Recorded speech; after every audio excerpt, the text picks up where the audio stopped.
आप सभी को मेरा नमस्कार। मैं ठीक हूँ, उम्मीद करती हूँ आप भी ठीक होंगे।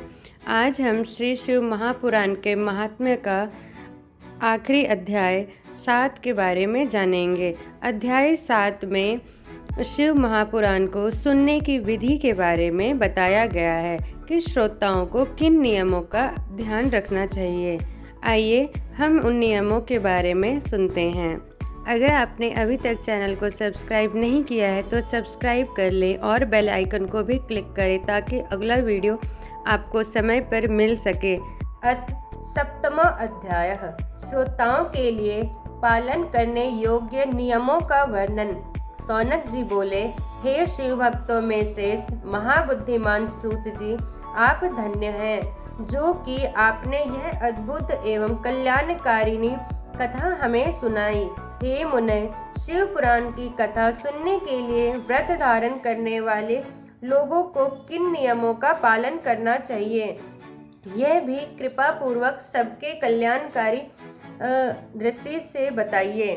सूत जी बोले, हे सौनक, आप अब शिव पुराण सुनने का व्रत लेने वाले पुरुषों के लिए जो नियम है उन्हें शिव भक्ति पूर्वक सुनिए।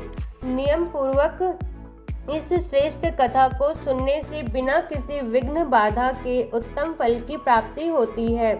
दीक्षा से रहित लोगों का कथा श्रवण में अधिकार नहीं है, अतः मुने, कथा सुनने की इच्छा वाले सब लोगों को पहले वक्ता से दीक्षा ग्रहण करनी चाहिए। कथाव्रती को ब्रह्मचर्य से रहना चाहिए।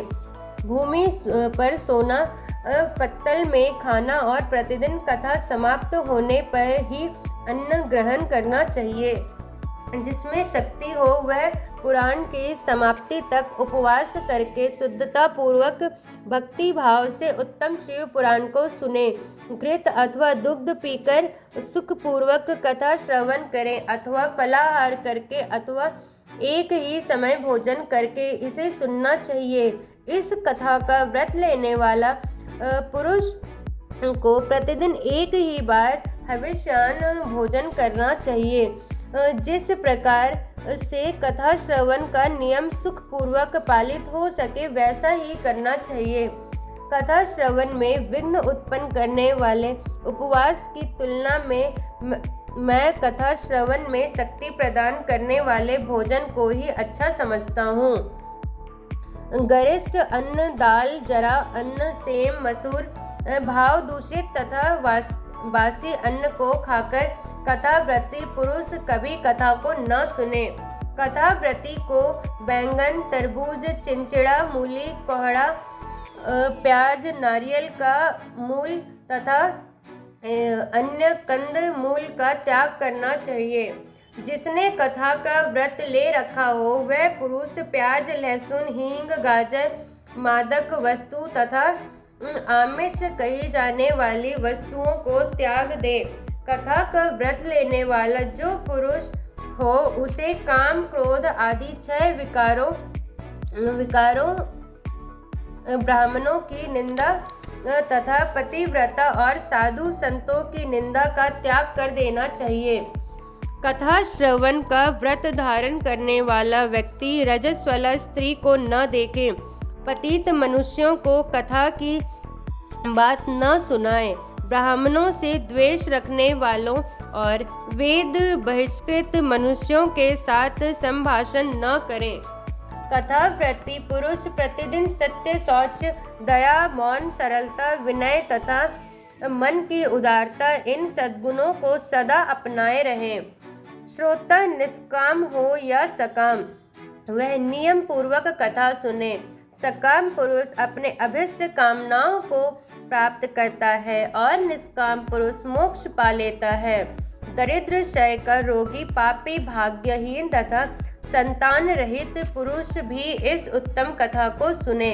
काक, वंध्या आदि जो 7 प्रकार की दुष्टा स्त्रियां हैं तथा जिस स्त्री का गर्भ गिर जाता है, इन सभी को शिव पुराण की उत्तम कथा सुननी चाहिए।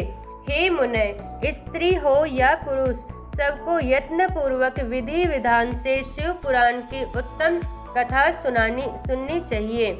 इस शिव पुराण के कथा परायण के दिनों में अत्यंत उत्तम और करोड़ों यज्ञों के समान पवित्र मानना चाहिए।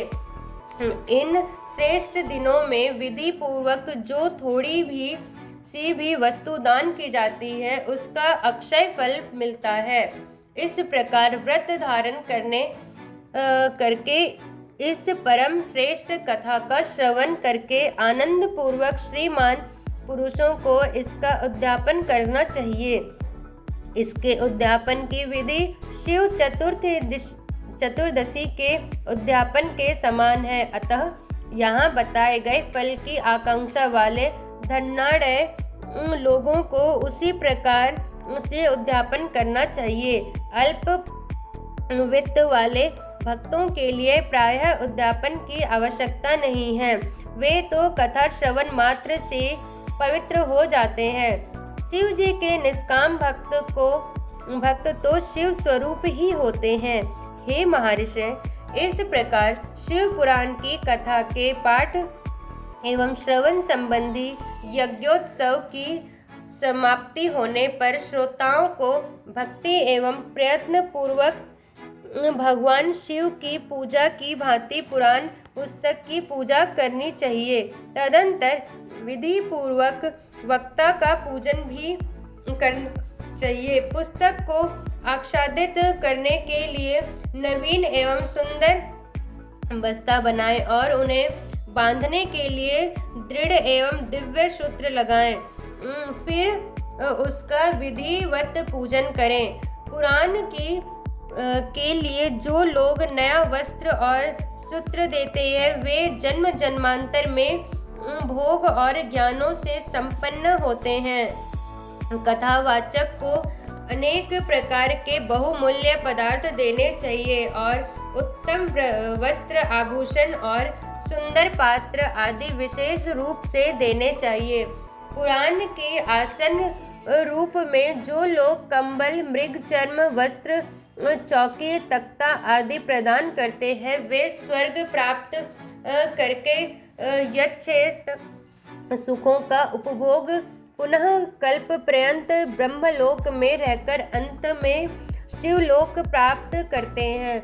मुनि श्रेष्ठ, इस प्रकार महान उत्सव के साथ पुस्तक और वक्ता की विधिवत पूजा करके वक्ता की सहायता के लिए स्थापित किए गए पंडित का भी उसी के अनुसार उससे कुछ ही कम धन आदि के द्वारा सत्कार करें।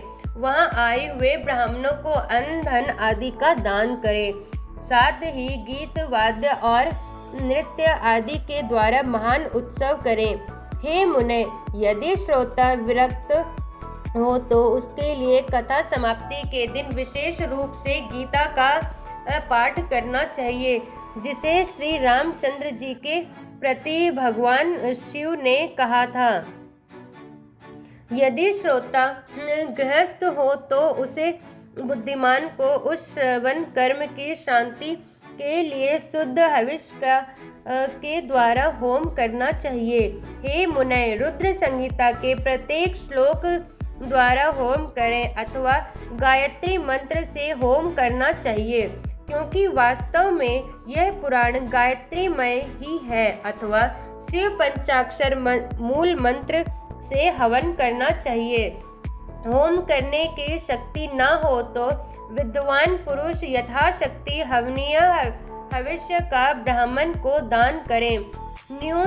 न्यूनातिरिक्त स्वरूप दोषों की शांति के लिए भक्ति पूर्वक शिव सहस्त्र नाम का पाठ अथवा श्रवण करें। इससे सब कुछ सफल होता है, इसमें संशय नहीं है, क्योंकि तीनों लोकों में उनसे बढ़कर कोई वस्तु नहीं है।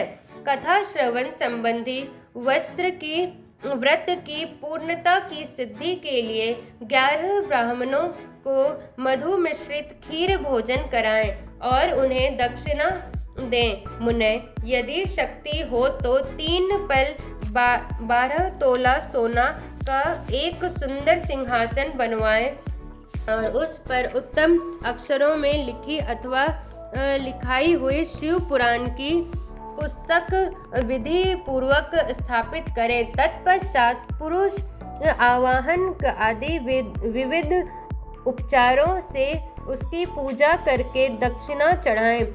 तदंतर जितेंद्रिय आचार्य का वस्त्र, आभूषण एवं गंध आदि से पूजन करके उत्तम बुद्धि वाला श्रोता भगवान शिव के संतोष के लिए दक्षिणा सहित वह पुस्तक उन्हें समर्पित कर दें। हे सौनक, इस पुराण के उस दान के प्रभाव से भगवान शिव का अनुग्रह पाकर पुरुष भव बंधन से मुक्त हो जाता है। इस तरह विधि विधान का पालन करने पर श्री संपन्न शिव पुराण संपूर्ण फलों को देने वाला तथा भोग और मोक्ष का दाता होता है। हे मुने, मैंने आपको शिव पुराण का यह सारा महात्म्य, जो संपूर्ण अभीष्ट को देने वाला है, बता दिया। अब और क्या सुनना चाहते हैं? श्री संपन्न शिव पुराण समस्त पुराणों का तिलक स्वरूप माना गया है। यह भगवान शिव को अत्यंत प्रिय, रमणीय तथा भव रोग का निवारण करने वाला है। जो सदा भगवान विश्वनाथ का ध्यान करते हैं, जिनकी वाणी शिव के गुणों की स्तुति करती है और जिनके दोनों कान उनकी कथा सुनते हैं, वह जीव जगत में उन्हीं का जन्म लेना सफल है।